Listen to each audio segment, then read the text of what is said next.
네, 바로 요게 탈부착형 라피스 센시블레 이렇게 딱 자석처럼 붙이면 됩니다.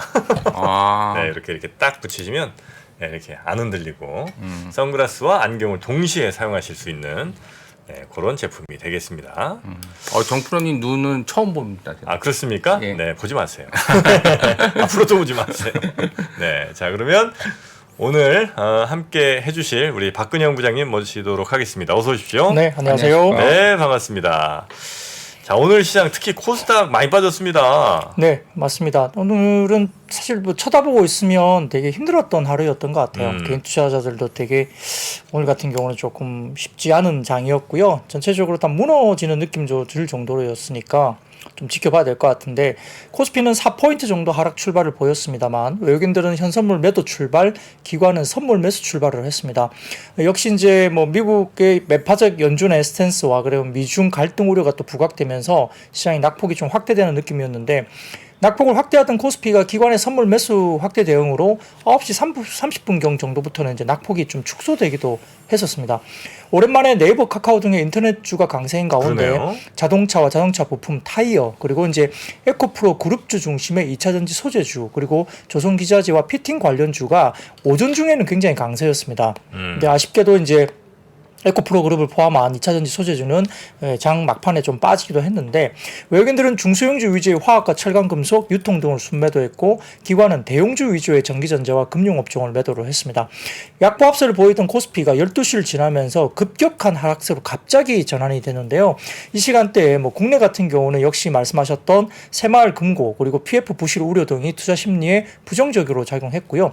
이 시간대에 또한 한때 상승 전환했던 중국 증시가 갑자기 하락했고 홍콩 증시의 장중 3% 이상 급락이 진행됐고 홍콩 항생금융지수가 특히 4.5%나 급락세를 보인 것에 영향을 미쳤습니다.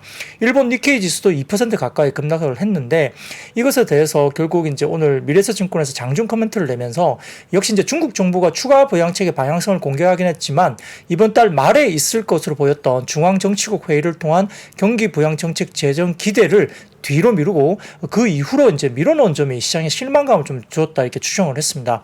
더군다나 이제 골드만삭스가 전일 수익이 적어서 충당금과 자본 배당을 유지할 수 없다고 하면서 일부 중국 은행들에 대한 투자 의견을 하향 조정했는데 전일 하락에 이어서 오늘도 중국 시장에서 약세를 보인 점도 부담이 됐습니다. 네. 결국 이제 부진한 지표 결과에도 중국 정부의 부양 정책이 지연된다는 점 그리고 일부 개별 업종 중심으로 악재성 재료가 지속된 점이 전반적인 투자 심리 위축으로 작용했다 이 보이는 것 같고.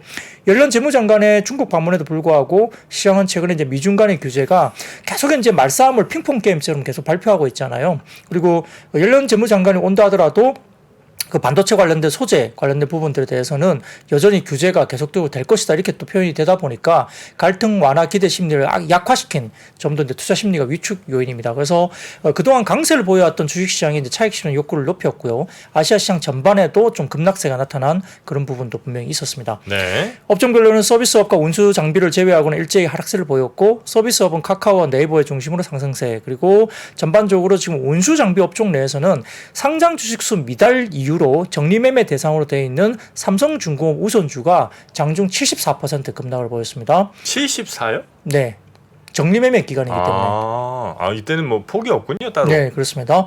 건설업이 가장 부진했고요. 검단 아파트 재시공 결정했던 GS건설이 장중 20% 거의 가까운 급락세 보였고 의료정밀과 비금속 광물 유통업 등도 수익률 하위권에 위치했습니다. 시총 상위단에서는 반도체와 배터리 셀업체의 골고루 약세가 기록됐고 코스닥도 기관과 외국인들이 자금이 유출되면서 코스피 대비로도 낙폭이 확대됐는데 업종별로는 운송장비와 부품은 강세했지만 반도체와 IT 하드웨어 등 최근에 좀 강했던 섹터가 좀 더 빠졌고요. 코스닥이 좀 많이 빠지다 보니까 개인들이 느끼시는 낙폭은 좀 더 크지 않았을까라고 생각이 됩니다. 네. 자, 오늘 많은 종목들이 4, 5%씩 훅훅 막 빠지는 것 같은데. 네.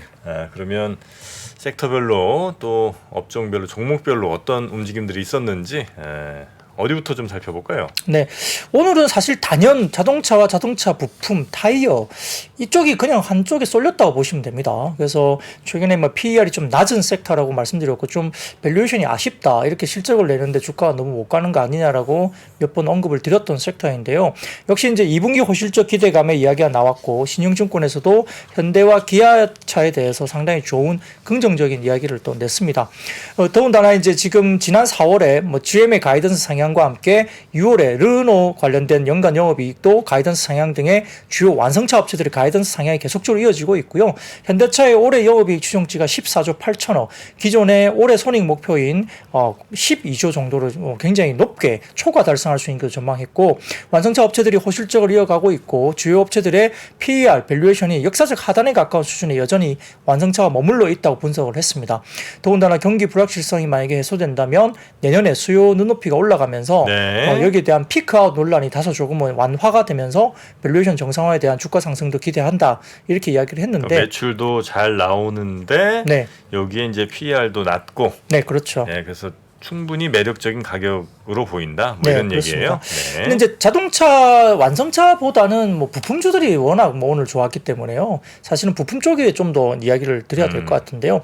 다울투자증권에서 자동차 부품에 대한 전동화 물결의 시작이라는 리포트를 냈는데 현대기아의 해외 거점 볼륨이 25년부터 급격하게 증가한다. 그러니까 해외 쪽에서 자체 생산, 그 현지 생산이 굉장히 많이 볼륨 증가가 25년부터 이제 완전하게 시작이 되는데 해외 EV 생산량이 130만 대 넘어서면서 이와 관련된 부품사 서플라이 체인의 관점이 부각되고 부품업체와 배터리 시스템 협력이 강화 예상된다 이렇게 리포트가 나왔습니다. 사진을 먼저 띄워주시면 현대기아의 글로벌 EV 생산이 해외 배터리팩 협력업체 확대 구간이 이제 뭐 24년, 25년 이때부터 본격화되면서 이렇게 막대 그래프 중에 이제 검게 보이는 쪽이 이제 해외 쪽에서 생산분이거든요. 네. 이게 25년부터 본격화되면서 상당히 많이 비중을 차지하죠. 30년 넘어가면 국내보다는 해외 쪽에 그 생산량이 훨씬 더 많아 보이는 그런 생산량이 생기게 됩니다. 그러다 보니까 이제 현대차 그룹은 모비스를 통해서 배터리 어셈블리, 즉 BMS까지 포함된 시스템을 공급받는 구조인데 이 투자 가이드라인에 따라 협력업체들의 현지 투자 방향도 결정될 것으로 판단되고 있고 모비스 같은 경우는 전동화 사업 손익분기점 돌파가 다소 좀 지연되는 부분이 있긴 하지만 내년부터 신공장 가동 이후부터 손익 개선이 기대되고요. 이런 부분에 대해서 아마 이번에 2분기 영업이익도 아마 6,472억 원 정도로 전년비 60% 이상 급증할 거로 보이고 컨센서스 상회를 예상했습니다. 하반기에도 실적 호조세가 모비스가 계속될 것이다 이야기를 했고요. 다음 사진 보여주시면 현대모비스 전동화 매출액 추이와 이런 부분들이 나옵니다. 그래서 2024년도에는 전동화 매출이 BEP가 돌파가 되고 뭐 배터리 시스템이라든지 수소 연료 시스템, 뭐 일렉트로닉 드라이브 유닛 같은 쪽이 이제 많이 급증하는 것이 2023년, 24년 넘어가면서 이제 많이 올라오는 게 보입니다. 근데 해외에서 그 전기 자동차의 생산이 늘어나는데 네. 우리 부품 업체들이 좋아지는 거는 왜 그런 거예요? 이제 해외 쪽이 이제 좋아지면 네. 모비스 말고 뭐 만도 같은 경우도 보면 네. 이제 테슬라 또 수주를 받고 있거든요. 예. 그리고 이제 인도라든지 이런 쪽은 테슬라가 만약에 나가게 되면 그쪽에 이제 테슬라 현지에서도 부품 조달을 해야 되는데 네네네. 이제 국내에서는 이미 이제 국내 부품사들이 인도에 20년 정도 진출이 굉장히 오래됐습니다. 그 현대기아로 납품을 하면서 전기차 관련된 부품을 납품을 하고 있잖아요. 네. 일부 관련된 종목들이. 그러다 보니까 테슬라 입장에서는 국내 그러한 부품사들을 통해서 부품 조달을 현지에서 할 가능성이 높다고 보는 거죠. 그러니까 인도나 미국이나 뭐 네네. 브라질 뭐 이런 데서 만드는데 네네네. 한국에서 만든 부품을 가져간다는 거예요?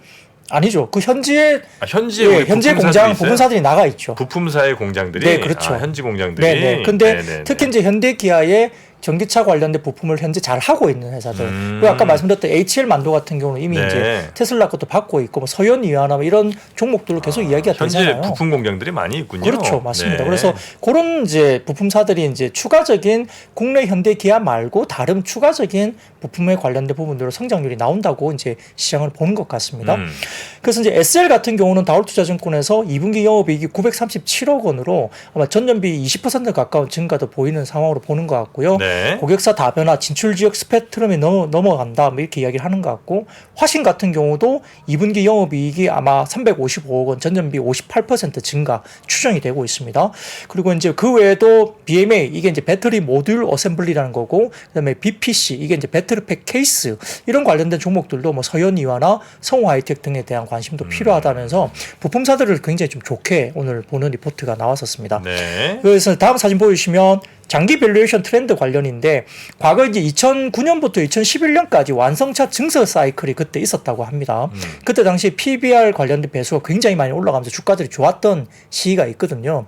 오른쪽으로 쭉 당겨 보시면 현재 이제 이런 완성차 증설 사이클이 이제 국내부터 해외까지 계속 늘어나고 있다는 거죠. 그래서 그때 당시에 증설 사이클 관련된 부분에서 그때 PBR이나 이런 밸류에이션 부분들이 확장 국면에 있었기 때문에 지금 그런 확장 국면에 초입에 들어왔다라고 보는 것 같습니다. 네, 그렇게 설명을 하는 것 같고요. 완성차들이 뭔가 증설을 이렇게 쭉 하게 되면 당연히 뭐 장비나 부품 회사들 좋아지긴 하겠죠. 네. 근데 이제 이게 전통적인 부품 회사는 이렇게 가는 게 아니겠죠. 전기차 쪽에 뭔가 특화된 뭐 그런 종목도 아까 말씀드렸던 BMA, 배터리 모듈 어셈블리나 뭐 BPC, 배터리팩 케이스라든지 등등과 관련된 배터리 관련된 어떤 부분들 잘 하는 회사들, 이런 쪽으로 좀 집중을 하는 것 같고요. 다음에 이제 현대차 관련해서는 다음 사진 보여주시면 미국 재고 부분입니다. 지금 현대차, 혼다, 도요타, 폭스바겐 등을 봤을 때 갈색으로 보이는 현대차가 이제 재고 부분인데, 다른 완성차보다 재고 수준 상당히 낮거든요. 그러니까 경쟁 브랜드 다 타사 대비해서는 재고 관리가 상당히 낮게 잘 되고 있는 거죠. 그럼 수요가 많든지 뭐 여러 가지 부분이 복합적으로 보이겠지만 재고가 아주 높지 않게 잘 재고 관리가 잘 되고 있다는 겁니다. 이것도 긍정적이고요. 다음 사진 보시면 글로벌 주요 경쟁사의 밸류에이션 P인데요. 이 보시면 도요타가 거의 11.4배 정도 받고 있거든요. 근데 폭스바겐이 4배 정도로 좀 낮긴 하지만 현대기아가 5배 미만입니다. 그러다 보니까 경쟁사 대비 조금 낮은 밸류가 조금 이제 너무 저평가된 거 아니냐, 이런 평가를 가는 것 같습니다. 네. 근데 이제 여기에다가 이제 또 오늘 성우하이텍이 급등을 보였습니다. 성우하이텍이. 예, 그래서 삼성증권에서 이제 리포트가 나왔는데, 전기차 시대에 맞춰서 성우하이텍이 소재 기업으로 변신하고 있다라는 리포트를 냈는데요. 제네시스 판매 증가의 호조가 이제 예상되고 있는데, 이 전기차는 동급 내연기관차 대비 20% 이상 무겁기 때문에 차량 경량화 소재 적용이 필수인데, 성우하이텍이 알루미늄이나 스테인리스 스틸, 탄소 섬유 등의 다양한 소재의 성형 가공 기술이 발달되는 회사라서 이러한 전기차 시대에 맞추어서 약간 경량화에 맞춘 어떤 그런 부분들이 이제 이야기가 된다라고 소재 기술에 대한 부분들을 좀 중요하셔야 하는 리포트를 냈습니다. 다음 사진 보이시면은 삼성증권에서 리포트가 나온 내용 중에 성우하이텍 멕시코 공장 매출과 유럽 공장 매출인데, 이게 파란색이 멕시코 공장 매출이고 회색 부분이 이제 유럽 공장 매출인데, 확실히 2021년, 22년 쭉쭉쭉 올라오는 모습이 보이거든요.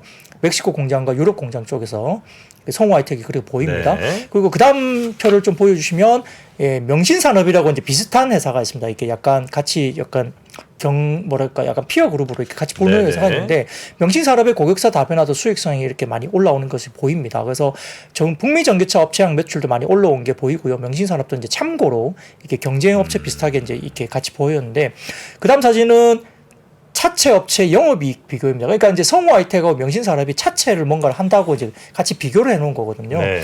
근데 여기 보시면은 차체 업체 영업이익 비교인데, 22년 OP, 그러니까 영업이익을 보면 성우하이텍보다 명신산업이 훨씬 더 높습니다. 성우하이텍이 한 1,000억 정도 되고 명신산업이 한 1,269억 정도 되는데, 그 다음 23년 1분기 영업이익을 보면 1분기가 성우하이텍이 500억이 넘었고 명신산업이 477억으로 성우하이텍이 좀 더 많이 나왔거든요. 그러다 보니까 이제 절대 지금 그 시가총액을 봤을 때는 성우하이텍이 훨씬 낮습니다. 왜냐하면 오늘 성우하이텍이 거의 20% 급등해서 8천억대에서 1조 원 정도까지 올라왔고요. 네. 명신산업이 한 1조 3천억 정도 됩니다. 그러니까 명신산업이 시가총액이 훨씬 컸거든요. 네. 근데 이제 1분기 보면 성우하이텍이 훨씬 더 잘했다는 거고요. 그래서 시가총액 부분이 좀 그런데, 여기에 관련해서는 지금 오늘 이제 상대적으로 보면 성우하이텍이 좀 싸게 느껴지는 것 같아요. 그러다 보니까 이렇게 명신산업하고 비교해 놓은 게 그런 의미가 아닐까 싶은데, 그러다 보니까 성우하이텍은 급등했고 명신산업은 오늘 한 1%대 약간 주춤했거든요. 플러스가 나긴 났지만. 네. 그래서 그런 부분들이 조금 이제 밸류에이션 부분에서 상대적으로 좀 오늘 성우하이텍이 좀 따라잡은 것이 아니냐, 이렇게 생각이 듭니다. 근데 다음 사진은 이제 키움증권에서 이야기 나온 건데요. 뭐 이야기가 나온 것들을 보면 명신산업이 이제 최계분기 실적 기대감이 2분기에 있지만 하반기는 좀 둔화될 것 같다 이야기를 키움증권에서 했습니다. 그래서 명신산업이 이제 좀 좋다는 건 이야기는 했지만 하반기 둔화인데 이 표는 보면은 이제 이지스 리서치에서 이제 명신산업을 조금 따로 분리한 표가 있어서 제가 가져와 봤습니다. 테슬라양 매출 비중이 2018년 21.4%에서 23년 올해 1분기가 70.7%로 급증했습니다. 명신산업이. 그러니까 테슬라 향이 엄청나게 많이 늘었죠. 그러니까 이것들 때문에 멀티플 상향도 되는 것 같고요. 현대기아가 이제 조금 줄었습니다. 상대적으로 좀 줄었는데 포지션이 준 거지 절대 규모는 그렇게 준 건 아닙니다. 네. 그리고 다음 사진 보시면 명신산업 분기별 실적 추인데요. 그 이 표를 보시면 빨간색 선이 이제 어떻게 보면 그 영업이익이고요. 파란색 선이 운반 비용입니다. 그러니까 네. 운반 비용은 그 코스트잖아요. 코스트는 빠지고 그러니까 영업이익이 많이 올라가죠. 매출액도 봤을 때는 1분기가 4분기보다는 조금 처졌지만 네. 거의 레코드 하이 정도로 올라가고 있습니다. 분기로. 그러다 보니까 명신산업이 상당히 좀 좋았다 최근에 그렇게 느껴지는데 아까 다만 이제 말씀드렸듯이 키움증권에서는 명신산업이 하반기에는 조금 둔화될 것이다. 왜냐하면 이제 증설 작업이 완료되는 것이 있습니다. 증설을 하고 있는 게 있거든요. 거기에 대한 비용이 아마 감가상각비 관련된 하반기에 증대가 좀 있기 때문에 조금 둔화될 가능성은 있다 이게 이야기를 했고요. 다만 이제 신규 BEV 고객사 확보를 명신산업이 하고 있는 걸로 확인되고 있고 트럭형 이 BEV 관련된 신차에 대한 일부 품목 납품 개시도 아마 시작될 것 같다 이렇게 코멘트를 했습니다. 그러다 보니까 하반기가 좀 주춤하게 할 거지만 중장기로 봤을 때 여전히 긍정적이라는 이야기를 키움증권에서 한 것 같고요. 네. 더군다나 이제 오늘 외신에 따르면은 GM이 2분기 전기차 15,000대를 판매하면서 전년 동기 대비 7,000대에 비해서 2배 넘게 판매량이 GM에서 나왔다. 그러니까 미국 쪽의 수요가 상당히 좋은 겁니다. 현재 자동차들에 대한 수요가. 그리고 이제 GM 같은 경우는 브랜드별로 보면 쉐보레 같은 경우가 전년비 17% 증가했고요. 캐딜락도 15% 증가, 그리고 뷰익도 48% 증가, 그리고 GMC도 18% 정도 증가했기 때문에 GM 포함한 다른 차량도 마찬가지겠지만 상당히 좀 수요가 6월달에 굉장히 좋았다고 알려지면서 자동차 수요가 좋으면 부품사들이 이제 좋을 수밖에 없는 환경입니다. 여기 이제 다 전기차 얘기죠. 지금 이제 뭐 40% 올랐다, 뭐 15% 올랐다는 거는 전기차 기준. 아닙니다. 아니, 전체 이건 차량? 전체 차량입니다. 예. 근데 이제 그래요? 전기차만 놓고 보면 GM이 2분기에 15,000대를 팔았고요. 그 이제 1분기에는 전기차만 놓고 보면 7,000대를 팔았는데 2분기에 2배 넘게 팔았고 그다음에 이제 전체 브랜드, 그러니까 GM 관련된 전체 브랜드를 보면 주요 브랜드를 보면 아까 말했던 뭐 쉐보렛이나 캐딜락이나 뷰익이나 GMC가 대부분 다 뭐 두 자리 숫자 이상 이렇게 수요가 많이 자동차 나온 판매 거죠. 굉장히 좋다는 거네 지금. 좋다는 거죠. 그래서 뭐 현대기아도 좋고 다른 이제 글로벌 완성차들도 그래요? 상당히 잘 팔고 있다 이렇게 보는 것 같습니다. 그래서 네. 그러다 보니까 이제 부품 업종에서는 좀 뭐 차가 많이 팔리면 결국 환경이 좋은 거죠. 네, 그리고 실적도 좋아지고 있고 네. 실질적으로. 그리고 절대적으로 뭐 부품사도 마찬가지고 뭐 절대 밸류가 워낙 싸게 거래됐잖아요. 네. 완성차는 5배 미만이었고 부품사들은 뭐 완성차보다 높은 밸류를 받고 있습니다만 그래도 뭐 엄청나게 비싸게 거래된 건 아닌데 근데 이제 최근에 좀 부품사가 꽤 올라오긴 했어요. 그러다 보니까 이제 거기에 걸맞는 또 매출을 하반기에 보여줘야 되는 그런 것도 변수가 되기 때문에 만약에 아까 말씀드린 것처럼 일부 종목이 뭐 3분기에 뭐 꺾인다거나 이래버리면 최근에 주가 오르면 조금 부담스러울 수도 있겠죠. 근데 아직까지는 좀 길게 보면 그래도 좀 긍정적이라는 말은 하는 것 같고요. 다음 사실 마지막으로 보시면은 전장 시장에 대한 규모를 나타내는 것이 이베스트 주장권의 자료가 있어서 가져와 봤는데 23년 이후로부터는 전장 부품에 대한 시장이 지금 스마트폰 부품보다 훨씬 더 커지는 걸로 보입니다. 네. 그 전장 부품은 차량용 반도체, 인포테인먼트, 뭐 차량용 통신 장비, 에이다스, 그다음에 전기차 동력계 부품 등을 다 합친 걸로 보이긴 한데 여러 가지 부분에서는 스마트폰 관련된 쪽은 약간 주춤할 수 있는 시장이지만 전장 사업에 대한 부품 이 시장은 굉장히 고성장으로 볼 수 있는 어떤 환경이다라고 평가를 했습니다. 네네. 네. 뭐 자동차 전장 쪽에 하여튼 성장의 동력들 많이 좀 나오는 거는 뭐 팩트인 것 같아요. 뭐 예. LG도 그렇고 하여튼 예. 전장 쪽에서 굉장히 좀 희망을 많이 좀 보시는 것 같습니다. 투자자들도. 예.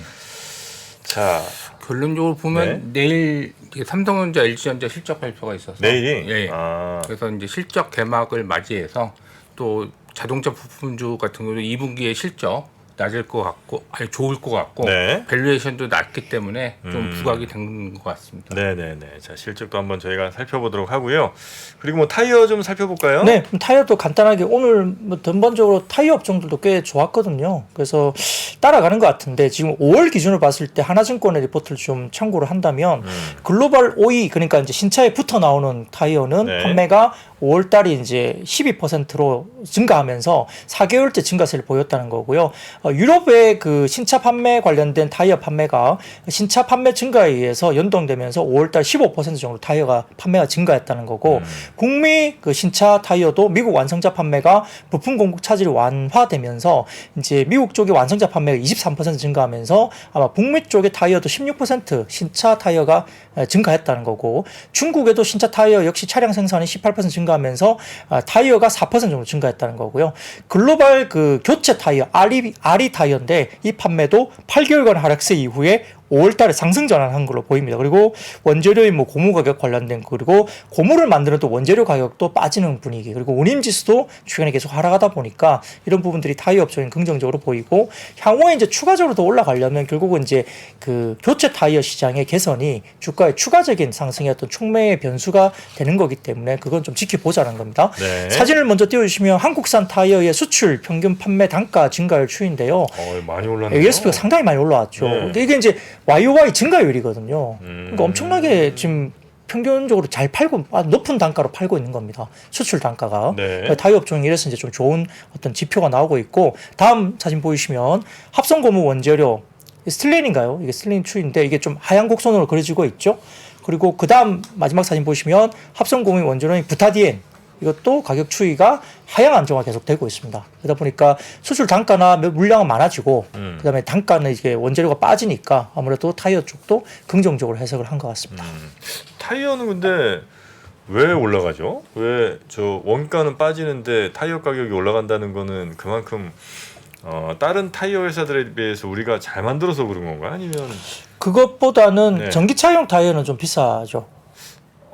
그 비중이 아직 그렇게 많지는 않을 텐데도 그게 그렇긴 영향을 하지만 미치구나. 평균 판매 단가에 영향을 미칩니다. 예를 들어서 최근에 반도체도 지금 이제 블렌디드 ASP라고 그래가지고 네. 2분기에는 플러스로 돌아선다 이런 이야기 계속 나오잖아요. DDR5라든지 그쵸. LCBM 뭐 이런 맞아요. 걸로 예, 맞습니다. 비중이 비중은 높지 크지 않지만 그게 5배에서 7배 정도. 물론 이제 뭐 전기차 타이어가 기존 타이어보다 5배나 7배는 비싸지는 그건 않겠지만 아니겠지만. 그래도 ASP가 올라가는 모습들은 아마 그 연유가 있고 네네네. 또 타이어 관련된 부분들이 이제 신차나 이런 것들이 중국 시장도 마찬가지고 2000년도부터 많이 팔렸잖아요. 네네네. 작년도 그렇고 엄청 수량이 많다 보니까 아마 좀 단가에 대한 영향은 그런 쪽에서 좀 있지 않을까 싶기도 합니다. 그리고 또 생각해 보니까 요즘엔 그 SUV 같은 거 많이 팔릴 텐데 SUV는 인치수가 크니까 타이어 자체가 좀 크니까 아마 예. 가격도 좀 비싸질 것 맞습니다. 같고 그죠. 예, 예. 그래서 ASP가 좀 상승할 것 같은 생각도 좀 들긴 하네요. 그렇죠. 네. 근데 원재료가 이제 바로 실시간으로 또 들어가는 게 아니잖아요.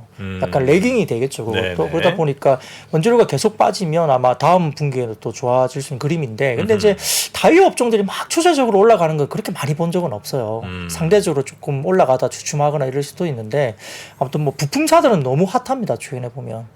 부품사들은 네. 특히 전기차 부품을 하는 회사들은 부품사들이 완성차에 비해서는 훨씬 더 밸류도 높고 굉장히 핫하게 올라온 점이 있는데 근데 또 너무 많이 올라가는 것도 좀 경계를 해야 되겠죠. 네네. 네. 자 그리고 오늘 돋보였던 친구가 네이버 카카오 네. 간만에 세게 달렸습니다. 네, 그래서 뭐 좀 이게 이유를 굳이 찾자면 네. 이게 메타 플랫폼 관련된 주가가 좀 올랐다는 거 하고요. 그다음에 최근에 약간 너무 많이 빠져서 어느 정도 이제 하반기에 그게 뭐 좀 바닥 큰것 탈피, 같아요. 예, 네네. 좀 너무 많이 빠져 저평가 인식이 좀 되지 않았나 이런 생각도 드는데 뭐 3-4% 오르니까 막 오늘 좀 깜짝 놀랐습니다. 이게 이런 장에 네이버 카카오가 오르다니 이렇게 생각을 했는데 이 다울투자증권의 리포트가 최근에 있어서 조금 이제 첨언을 드리면 그 2분기 역시 인터넷 광고는 좀 부진했고 그리고 그 카카오가 그 인터넷 광고의 부진한 영향을 더 실적에 영향을 많이 받는 것으로 보인다라고 이제 코멘트를 했었습니다. 그런데 AI 모멘텀이 구체적이고 실적 불확실성도 상대적으로 낮은 네이버의 상대적 투자 매력이 좀 더 높다라고 이제 평가를 했는데 이 카카오는 하반기 중에 AI 개발이 만료되면서 이제 관련 투자 규모가 명확해져야만 좀 편안한 매수가 가능하다고 평가를 했습니다. 그래서 이제 네이버 같은 경우는 2분기 영업이익이 컨센서스에 부합할 것으로 보이고 카카오는 소폭 하회할 가능성이 있다고 전망을 했는데 다만 핵심은 이익 전망의 가시성 이익에는 차이가 있다라고 이제 분석을 했습니다. 근데 이제 상대적으로 네이버를 말씀드리면 인건비 등의 비용 통제 효과가 두드러진다. 최근에 보면 구인 광고가 많이 줄었더라고요, 네이버가. 네. 그래서 어느 정도 인건비 비용 통제 효과를 가지고 있을 거로 보이는 것 같고 23년 영업이익에 대한 어떤 전망에 대한 신뢰도가 상당히 좀 높아지는 분위기다. 그리고 기업 규모를 고려하면 매우 보수적인 신규 채용 기조를 이어가고 있기 때문에 비용 불확실성이 낮아지고 있다. 그래서 7, 8월 중에 AI 서비스인 검색 체포 서비스인 Q라는 서비스도 공개될 것으로 보이기 때문에 하반기 모멘텀을 좀 기대할 만하다라고 했습니다. 네. 사진을 보시면 네이버 검색 광고 쇼핑 제외한 추이 전망인데 이 보시면은 상대적으로 좀 그래도 우상향 그림이 좀 그려지는 모습이 보입니다. 네이버 검색 광고 쪽이 좀 올라오는 게 보입니다. 올해 들어서. 그리고 다음 사진 보시면 네이버의 커머스 광고 관련 추이인데 바닥권까지 쭉 빠졌다가 YY 성장률이 그래도 파란색으로 보이시는 게 약간 바닥권에서 약간 고개를 드는 게 보이거든요. 그러다 보니까 바닥 탈출에 대한 뭐 네이버에 대한 기대감이 좀 있는 것 같아요. 그리고 이제 카카오 같은 경우는 오픈 채팅 탭 개편을 통한 매출 성장을 확인하기까지는 조금 기다림이 필요하다. 이 관련된 부분들이 한 3가지 모델로 나온 것 같은데 아직까지는 좀 시간이 좀 필요할 것 같습니다.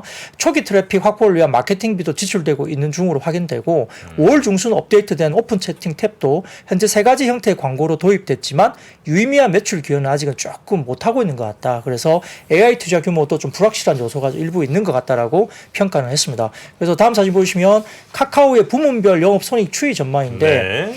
이제 특히나 이제 올해 2분기부터는 SM 엔터테인먼트 관련된 부분들이 들어옵니다. 이게 23년 2분기 정도 보시면 제일 위에 약간 갈색으로 보이는 게 SM 엔터테인먼트거든요. 그게 이제부터 반영이 되겠죠. 그래서 그 부분이 조금 올라오고 카카오 게임즈가 1분기보다는 2, 3분기, 4분기 넘어가면서 카카오 게임즈 이익단에 대한 부분들이 조금 더 애드업이 되는 것 같습니다. 그런 것 같고요. 그 다음에 별도 영업이익은 그냥 어느 정도 좀 슬로우하게 이제 우상향 그림이 그려지는데, 근데 이제 뭐 기타 종속회사나 다른 쪽은 마이너스가 나오고 있죠. 그게 더 커지고 있습니다. 네. 계열사들이 그죠. 그러다 보니까 이제 플러스 마이너스 하다 보면 아직 개선세가 조금 시간이 걸린다 이렇게 보는 것 같아요. 그래서 상대적으로 뭐 네이버 쪽을 조금 더 점수를 주는 듯한 그런 느낌을 좀 받았거든요. 그런 것들은 뭐 좀 네. 지켜봐야 될 것 같습니다. 근데 이게 네이버, 카카오가 만약에 가격이 상승하는데 각자의 이유, 예를 들면 뭐 커머스니 검색 광고 뭐 이런 걸로 만약에 올랐다면 같이 이렇게 두 개가 4%대로 비슷하게 오르진 않았을 것 같아요. 그러니까 이거는 말씀해 주신 것처럼 그 메타 영향이라든지 외부적 요인에 의해서 야 플랫폼 뭐 있어? 네이버, 카카오 오케이 두 개는 뭐 요 정도까지 이게 상승폭이 비슷하니까 이 두 회사가 각각 어떤 매력으로 올랐다고 보기엔 조금 애매하고. 그것도 있고 수급적으로 그 외국인들이 공매도가 많았었는데 두 종목이 예, 공매도 많았었는데 이제 어느 정도 빠졌다는 또 생각에 네. 또 숏커버링도 오늘 많이 들어왔던 것 같습니다. 숏 커버링도 좀 있었던 것 같고요. 예. 그러니까 이게 각 그 기업들의 어떤 개별적인 뭐 펀더멘탈이나 아니면 뭔가 호재 뭐 이런 게 작용한 건 좀 아니지 않나. 네, 핫하지는 않아요. 네이버, 카카오를 저도 쳐다보면 네. 고객들한테 핫하니까 사세요라고 말하기는 조금 아직은 성장이라든지 이런 것들이 조금 보수적으로 보이는데. 네. 근데 네이버, 카카오가 계속 빠지는 이유는 뭐 실적도 뭐 이제 증가율이 낮지만은 근본적으로는 코로나 이후에 비싸게 인수했던 것들이 부메랑으로 돌아오는 거죠, 결론적으로. 비싸게 인수했는데 그게 지금 실적에 잘 반영이 안 되고 있고 그런 부분들이 있습니다. 그래서 이제 돈은 돈대로 쓰고 또 실적은 반영이 안 되니까 당연히 ROE가 떨어지니까 그런 부분들이 거의 그 주가의 하향 요인이고 그거를 비트하지 못하면은 계속 하향 추세는 지속될 거라고 보고 있습니다. 네. 자, 네이버, 카카오 요즘 하여튼 검색 시장에서도 그리고 뭐 플랫폼 시장에서도 점점 그 외국계 기업들 뭐 구글이라든지 애플 뭐 무슨 메타 뭐 이런 데들의 공격이 더 심해지는 것 같은데 어떻게 잘 또 살아남을지도 한번 지켜보도록 하겠습니다. 다음 섹터 한번 가볼까요? 네, 역시 이제 반도체 종목들도 오늘 좀 꽤나 중소형주들은 꽤 빠졌거든요. 최근에 이제 상승폭도 꽤 있었기 때문에 하락폭도 좀 많이 나온 하루로 보입니다. 뭐 뉴욕 증시에서 뭐 아까 말씀드렸던 중국의 반도체 재료 희귀금속, 갈륨이나 게르마늄 수출 통제 소식이 일단 들리면서 미국 쪽에서도 이제 인텔이 3.3% 이상, 그리고 마이크론도 2.8%, 엔비디아도 뭐 0.23 이렇게 지수를 끌어내렸는데요. 아까 말씀드렸던 이제 8월 1일부터 이루어지는 두 광물 수출 통제와 관련된 후속 조치를 또 논의한다. 이게 계속 강공으로 나오다 보니까 약간 이런 부분들이 좀 산업에 차질을 좀 빚게 될 것으로 이제 우려를 하는 것 같습니다. 또한 이제 삼성전자도 다소 조금은 이제 최근에 뭐 하반기부터 이어진 경기 침체 때문에 IT 수요 둔화에 따라 실적이 다소 좀 주춤하면서 약간 이제 임직원들에 대한 뭐 상반기 성과급에 대한 부분들도 시장에서 좀 많이 삭감됐다. 그래도 성과급을 받으면 나쁘진 않은 것 같은데 아무튼 뭐 성과급이 대폭 삭감됐다 이렇게 네. 이야기도 전해집니다. 그래서 반도체 사업부 경우에는 평균 기본급의 25% 수준의 성과급을 지급받게 될 것으로 알려지는데, 근데 우리가 쳐다보면 그래도 성과급 받는 게 어디야라고 할 수도 있고, 또 뭐 대폭 삭감된 걸로 보면 또 뭔가 좀 많이 이제 축소를 시킨구나 이렇게 생각할 수도 있겠지만 아무튼 그렇게 생각이 듭니다. 더군다나 이제 조금 오늘 글쎄요, 이게 시장에서 이제 이런 이야기가 있었다고 하는데 이게 사실인지는 잘 모르겠습니다. 이런 이야기가 있다고 합니다. 어떤 얘기요? 시장에서 이제 삼성이 뭐 HBM3를 못 만든다라는 뭐 이렇게 루머 같은 미확인 루머가 이제 오늘 장중에 좀 돌아다녔거든요. 그러니까 이제 HBM 같은 경우는 이제 HBM3가 이제 SK 하이닉스가 잘 하고 있잖아요. 네. 삼성이 이제 후발로 지금 이제 4분기에 뭔가를 잘 하고 집중하고 있는데 삼성이 뭐 HBM3를 못 만든다 이런 루머가 이제 그 증권 시장에서 좀 돈 거예요. HBM3를 못 만든다고요? 네네네. 네, 그런 이유가 뭐냐면 하이닉스의 그 MRMUF라는 소재, 이게 저도 이제 이게 무슨 소재인지 정확하게는 모르겠습니다만 MRMUF라는 소재가 있는데 이게 일본 나믹스로부터 독점적으로 조달을 받는다고 합니다. 네. 근데 이제 이 소재가 없으면 HBM3를 못 만든다 뭐 이런 식의 논리인 것 같아요. 근데 이제 사실 뭐 일부 이제 좀 이야기들을 보면 이게 전혀 상관이 없는 이야기다라고 이야기가 되는데, 말 그대로 MRMUF라는 것은 이제 D램을 적충 후에 용액을 통해서 이제 굳혀가지고 이 몰딩하는 방식으로 이야기되는데, 그 결국은 SK 하이닉스가 HBM3를 만드는 어떤 하나의 뭐 또 완전한 통일된 규격이 아니라 SK 하이닉스가 잘 하고 있는 하나의 방식이라는 거죠. 근데 이제 삼성 같은 경우는 이미 그 NCF라는 필름을 통해서 D램을 적충 후에 붙이는 작업을 이미 진행하는 다른 방식으로 진행을 해왔고, 이를 통해서 HBM을 만드는 이력도 있고, 그래서 MRMUF라는 어떤 거를 가지고 하이닉스가 만드는 것은 독자적인 하나의 하이닉스만의 방법일 뿐이지 삼성이 이렇게 꼭 해야 되는 것은 전혀 아니다. 그래서 아마 이런 부분들에 대한 부분들이 약간 시장에서 약간 노이즈가 좀 있었던 것 같기도 해요. 그러다 보니까 이제 삼성이 뭐 그런 부분 때문에 뭐 아까 말씀드렸던 일본 나믹스로부터 해당 소재를 못 받기 때문에 네. 삼성이 좀 못하는 거 아니야 이런 이야기가 들리면 그와 관련된 삼성 서플라이 체인, 그러니까 이제 HBM 관련된 부분에 대한 서플라이 체인들은 좀 이게 약간 노이즈가 생기는 거잖아요. 뭐 시장이 빠지면서 약간 그 영향도 살짝 있었던 것 같기도 합니다. 그래서 이제 그런데 실질적으로는 삼성전자의 하반기 출시 예정인 HBM3와 그다음에 이런 부분들은 일본 나믹스에 관련된 소재 없이도 제조할 수 있는 방식으로 이야기되고 있어서 약간 이거는 근거 없는 노이즈로 좀 생각하시면 될 것 같습니다. 네. 자, 그리고 또 안 좋았던 섹터가 있군요. 네.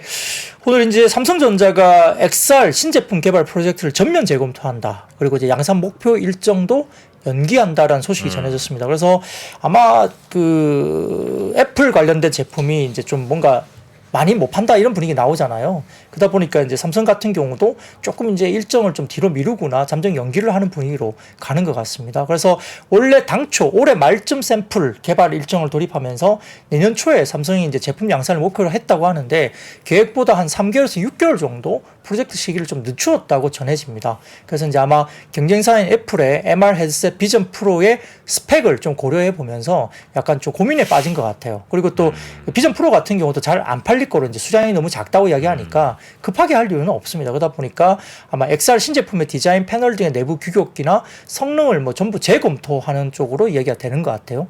그러다 보니까 이제 일부 이제 뭐 증강현실이나 가상현실 관련된 종목들도 테마성 움직임이 이제 좀 빠지는 쪽으로 나왔다 볼 수 있습니다. 네, 삼성전자의 XR 기기, 애플의 XR 기기에 좀 대항마로 나오지 않겠나 기대를 했는데 그 계획 프로젝트가 이제 일단 연기됐다. 네. 거기 이제 좀 주가는 안 좋게 관련주들이 받았던 것 같고요. 네. 자, 그리고 뭐 아이폰 관련돼서도 또 다른 소식이 있군요. 네, 그 아이폰 위탁 생산 업체인 폭스콘 그 6월 매출이 급감했다고 소식이 들렸습니다. 이건 좀 약간 이례적인데요. 더군다나 이제 아이폰 SE 네 번째 4 모델 출시 연기 소식도 같이 전해졌습니다. 폭스콘의 매출이 급감했다고요? 네, 그렇습니다. 그래서 포스콘 테크놀로지가 스마트폰 부분의 약세로 6월 매출이 급감했다고 이제 언론에서 이제 보도가 나온 건데 6월 매출액은 4,228억 만 달러, 대만 달러죠. 대만 네. 달러입니다. 대만 달러. 그러니까 136억 달러 정도로 생각하시면 됩니다. 전월비 6.2% 그리고 전년 동월비 19.7% 감소한 것으로 전해집니다. 그래서 폭스콘이 애플의 아이폰을 위탁 생산하고 있기 때문에 판매 동향을 가늠하는 바로미터가 될 수 있는 회사인데요. 이렇게 빠졌다고 그러니까 약간 좀 뭔가 주춤한 거죠. 그래서 이런 부분도 영향을 미쳤고 더군다나 애플의 보급형 스마트폰인 아이폰 SE의 차세대 모델이 내년에 출시되지 못할 것이라는 관측이 나왔습니다.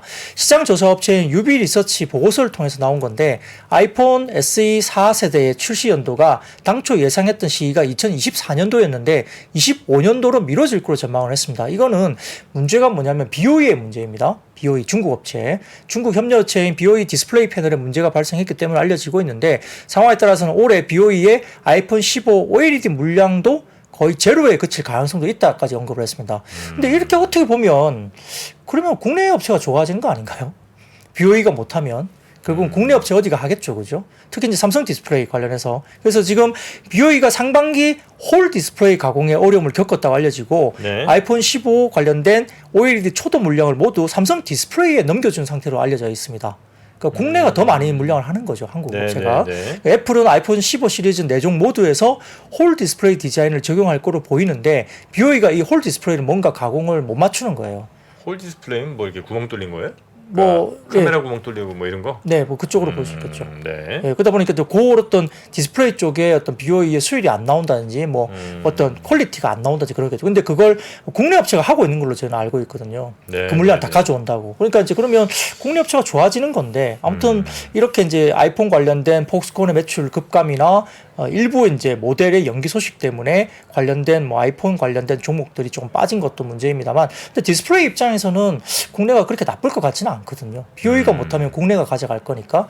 그리고 일부 이제 LCD 가격이 최근에 좀 계속적으로 우상한 그림이 그려지고 있어요. 그럼 적자폭이 좀 줄어드는 것도 우리가 예상할 수 있지 않습니까? 네. 그러니까 LCD는 우리가 기대를 많이 하는 것은 아니지만 그 적자가 계속 나오는 쪽인데 LCD 가격이 패널 가격이 올라가거든요, 지금. 그러니까 이제 그런 부분들도 디스플레이 업체에게는 나쁘지 않은 거겠죠. 네, 네, 그거는 조금 생각해 볼 필요가 있는 것 같습니다.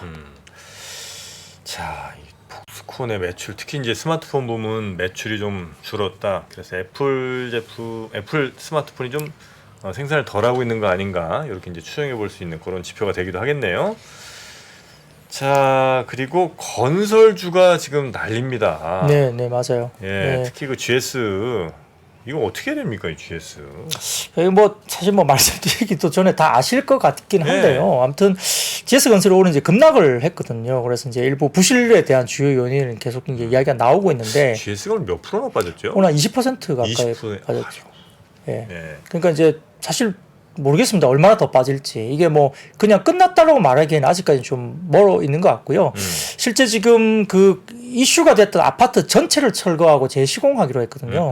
그러니까 인천 검단 아파트 재시공 비용이 5천억이 추정되는 등 손해까지 다 생각하면 1조 원 넘게 갈 것이라고 추정은 하고 있는데 이제 그거를 확정적으로 말하기는 아직 어렵습니다. 이미지 하락 이런 거 생각하면 1조 원이 문제가 아닌 것 같은데. 그렇죠. 예, 그보다 훨씬 더. 맞습니다. 예. 그리고 같은데. 현재 지금 83개 단지 GS건설의 현재 현장들 있잖아요. 전수조사 들어가고 있거든요. 현재 지금 공사 진행 중이. 네. 그게 8월 달에 또 결과가 나옵니다. 그런데 이제 거기에서도 완전히 완벽하다라고 나오기가 좀 쉽지 않을 수도 있거든요. 그럼 추가적인 뭔가 또 나오게 되면 또 이제 8월에는 만만치 않을 수도 있는 거예요. 그래서 이건 주가 부분도 아쉽지만 또 이제 우리 이제 개인적인 입장에서는 또 약간 어떤 안전에 대한 문제이기 때문에 조금 정말 아쉬운 부분이 있긴 한데요. 여기에서 대해서 이제 삼성증권은 이제 전면 재시공 결정으로 인한 기인식된 매출에 대한 회계적 손실 처리, 그리고 철거 비용, 지체 보상금, 그다음에 입주민의 보상금을 포함하면 충당금을 아주 대규모로 인식할 가능성이 있고, 그게 결국은 규모는 명확하지 않지만 당장 충당금 규모를 이제 볼 수는 없으나 3분기 실적에 반영될 가능성이 높다. 당연히 설명했겠죠. 그러다 보니까 이제 약간 이제 과거를 상기시켜서 삼성증권에서 설명을 이렇게 했습니다. 22년 1월에 광주에 붕괴 사고가 있었던 HTC 현대산업개발이 해당 현장 도급액 2,557억을 상회하는 3,700억의 충당금을 인식한 바가 있다. 그게 이제 삼성증권의 이야기를 하면서 GS건설 또한 충당금 규모가 기존 도급액 수준을 훨씬 상회할 가능성이 높기 때문에 금액이 꽤 커질 수 있다는 거죠. 그래서 예, 이런 부분들 때문에 아마 올해 영업이익도 기존 추정치 대비 삼성증권에서는 GS건설의 추정치를 39%나 추정치를 하향 조정했습니다. 근데 이거는 또 가봐야 돼요. 8월 달의 결과 때문에. 그 문제는 이것뿐만 아니라 만약에 이제 PF나 이런 부분들이 문제가 또 된다면 이제 신용등급에 대한 이슈가 혹시 생길 수가 있죠. 그래서 오늘 나이스 신용정보에서는 GS건설에 대한 부분들을 조금 경고를 했거든요. PF 관련된 차환이나 이런 데에 대한 문제가 우려가 좀 된다는 이야기를 나이스 신용정보에서 오늘 이야기를 또 했습니다. 그러다 보니까 신용등급에 대한 이슈가 좀 남아있을 것 같기도 해요. 물론 뭐 등급이 어떻게 될지는 아직 결정된 바는 전혀 없습니다만 뭐 8월에 또 어떤 결과가 좀 좋지 않으면 또 약간 영향도 있을 수 있기 때문에 좀 걱정은 스럽습니다. 더군다나 이제 오늘 DLNC 같은 경우도 그 전국 그 시공 현장 일제 감독 실시 소식을 하면서 2분기 실적도 약간 부진할 전망입니다. 근데 이 DLNC 같은 경우는 이제 경기 의정부 공사장에서 작업 중이던 근로자 한 명이 사망하는 사고가 발생했다고 합니다. 오늘이요? 뭐 아마 최근에 있었던 것 같아요. 예. 그래요? 예, 그래서 이제 아마 1월 중대재해 처벌법이 시행된 이후에 올해 1월 달부터 아마 DLNC가 한 6명 정도가 현장에서 좀 사망 사고가 생긴 것 같아요. 그러다 보니까 이제 그 공사 금액이 50억 원 이상에서 중대재해처벌법 적용 대상으로 알려져 있고, 중대재해처벌법은 상시 근로자 50인 이상, 그리고 건설업은 공사 금액 50억 이상 사업장에서 근로자가 사망 등 중대재해가 발생하면은 아마 여기에 대한 징계가 있을 것 같은데, 뭐 금액은 그렇게 벌금은 한 10억 정도 이하니까 금액 자체는 크지 않지만 이거는 문제가 좀 될 수 있는 거긴 합니다. 뭐 센티적으로 굉장히 또 안 좋을 수 있죠. 그리고 멜츠증권의 DLNC 관련해서는 2분기 연결 영업이익이 804억 정도로 추정하면서 전년비 40.3%나 급감할 것으로 추정을 했습니다. 그러다 보니까 컨센 대비별로 좀 안 좋아지는 것 같고요. 더군다나 아마 그 DLNC 같은 경우는 전일 어제 장 마감 후에 M큐브 주식회사와 체결했던 3,241억 상당의 공급 계약, 그러니까 다산 지금지구 자족 1 지식산업센터 신축공사 이 부분을 계약 해지 공시를 했습니다. 공사 포기? 네네. 그리고 DLNC는 최근에 과천 쪽인가요? 과천 쪽도 아마 무슨 그 부동산 그 아마 아파트 과천 쪽의 신축 공사도 아마 포기한 걸로 공시에 나왔거든요. 그러니까 최근에 이런 것들이 좀 이제 좀 뭔가 센티가 좀 안 좋아지는 거죠. 네네. 이 건설업 쪽에 지금 계속 안 좋은 소식들이 좀 이어지고 있어서 아마 이쪽 또 투자하시는 분들 굉장히 또 힘드실 것 같기도 하고요. 그렇죠. 이제 이게 만약에 GS건설의 8월 결과 때문에 다른 건설사까지 다 한번 다 봐야 되는 거 아니야? 이렇게 갈까봐 좀 걱정해요. 그러면은 근데 다 봐야 될 것 같아 저는. 그러니까 왜냐면 지금 뭐 GS 정도면 사실 우리나라 건설업계에서 뭐 거의 뭐 탑3 안에 무조건 드는 회사잖아요. 예. 근데도 이런 데서 관리 감독하는 그 공사장이 현장에서 이런 부실에 이제 심각한 부실에 그러니까 철분을 몇 개 빼먹어서 그런 일이 있었는데 다른 회사들은 괜찮을지에 대해서 이건 한번 전수조사를 해야지. 만약에 자칫 그냥 대충 떼고 넘어갔다가 만에 하나 입주 이후에 이런 문제 생기면 정말 그쵸. 검단이 원래 8월 달에 입주였는데 이 입주 이후에 이런 일이 생기면 정말 큰일 아닙니까? 큰일이죠. 피해는 뭐 정말 상상할 수가 없기 때문에 차라리 입주 전에 이렇게 일이 벌어진 게 차라리 난 것 같다. 그리고 지금 전수조사하는 게 아마 당장은 건설업계들이 좀 힘들 수는 있어도 그게 더 나은 게 아닌가 하는 생각을 저는 개인적으로는 좀 하고 있습니다. 근데 또 PF 발모가 또 바람이 불까봐 그러면 이제 시장이 또 엄청 경색이 될 수 있거든요. 채권 시장이나 이런 것들도 마찬가지고. 그게 이제 데미지가 굉장히 커질 수 있어서 사실 좀 굉장히 우려스러운 부분도 분명히 좀 있어요. 새마을금고 이슈도 최근에 좀 이렇게 불거졌잖아요. 그러다 보니까 이제 이게 건설사 관련된 부분들이 뭐 작년에 레고랜드 이후에 한번 훅 왔다가 이제 그래도 좀 진정이 됐는데 다시 또 이렇게 건설사 부분들에 대한 문제가 생기면 물론 이제 대선 충당을 많이 쌓았다고 해요. 금융사들이 레고랜드 이후에 관련된 PF 관련된 부분들을 쌓았다고 하는데 그래도 대형사들이 이렇게 휘청거려 버리면 이제 채권 시장의 영향이 충분히 커질 수 있죠. 그렇게 되면 좀 또 이제 시장이 좀 혼란스러울까봐 좀 걱정은 됩니다.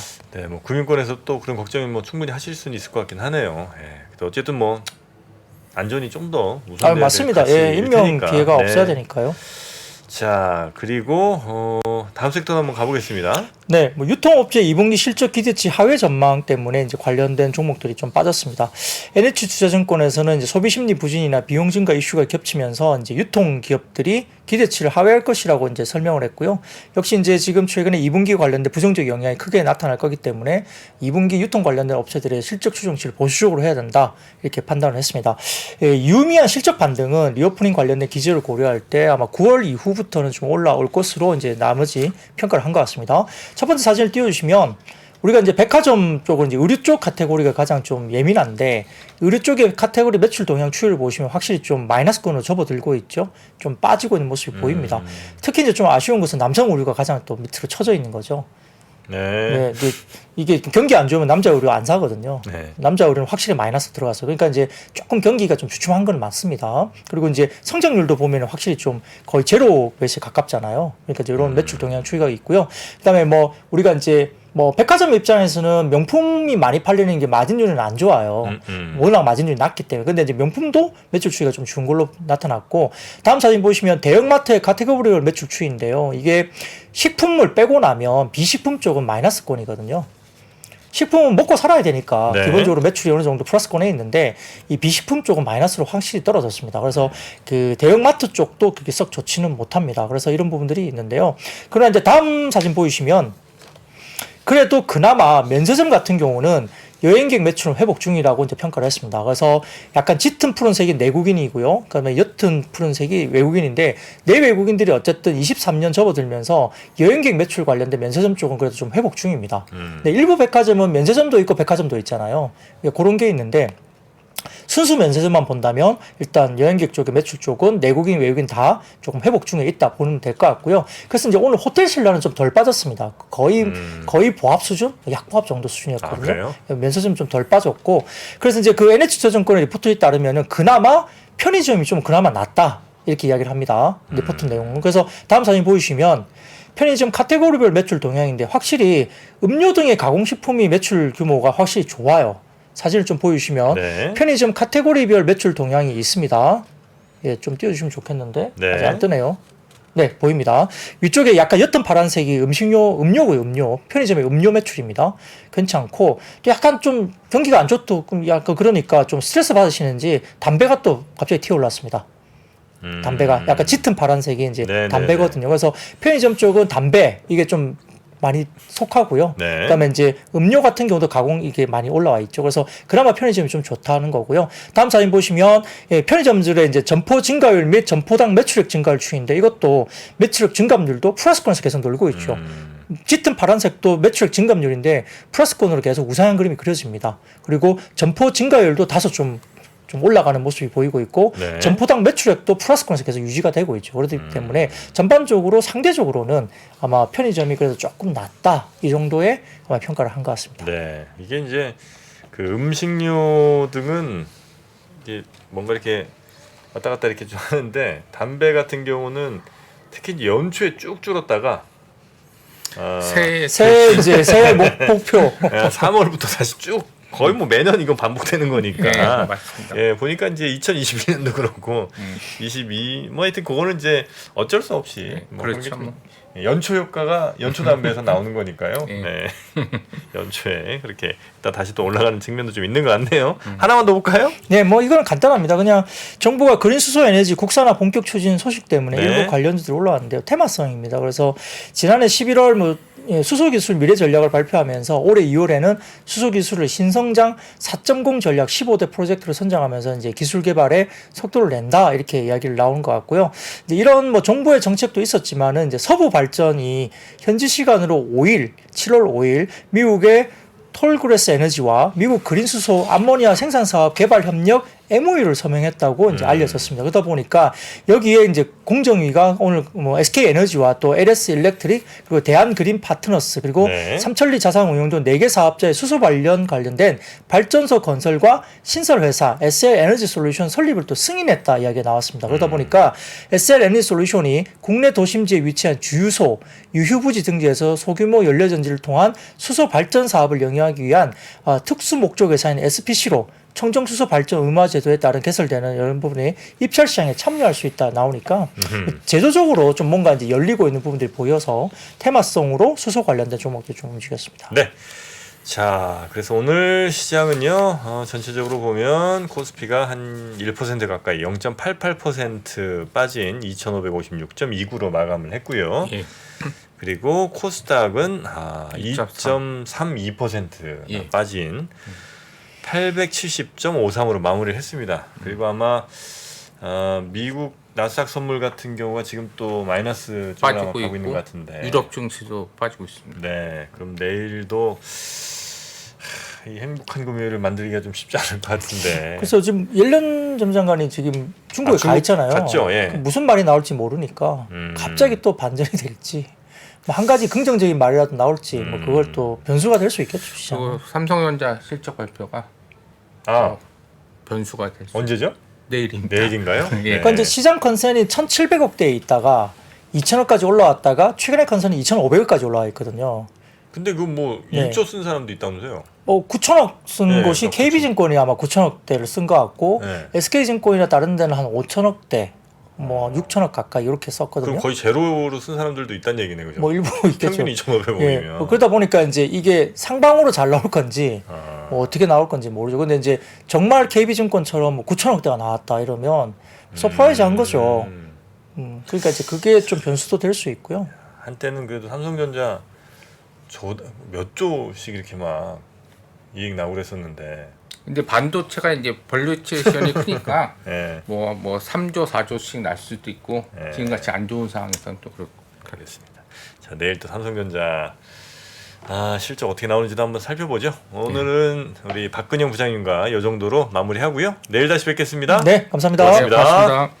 시간이 흘러도 변하지 않는 여러 가지 원칙과 사고 체계는 존재하거든요. 대가들의 사고 체계, 투자 기법이 아니라 생각의 방법. 그런 거를 분해를 해서 재구성을 해서 하나의 어떤 틀로 조합을 하는 과정이 필요한 것 같다. 라쿤 자산운용 홍진채 대표의 거인의 어깨에 19년간 초과 수익을 달성한 그가 어떻게 주식 대가들의 투자법을 활용했는지 이 책에서 최초로 공개합니다.